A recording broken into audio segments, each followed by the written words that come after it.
সাথে সাথে পূর্বের সকল ধর্মগ্রন্থ আগের মতো অবিকৃত অবস্থায় নেই।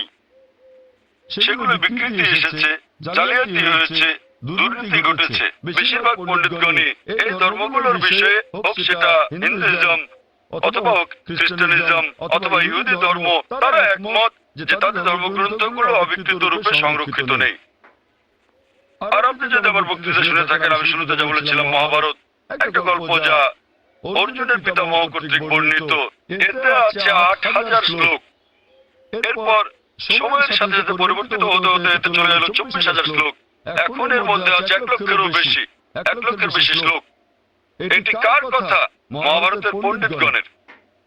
তো সময়ের সাথে সাথে সেগুলোতে হস্তক্ষেপ হয়েছে, তথ্য বিকৃতি ঘটেছে, কিন্তু তা সত্ত্বেও এরকম পরিবর্তনের পরও সবগুলো ধর্মগ্রন্থেই সর্বশক্তি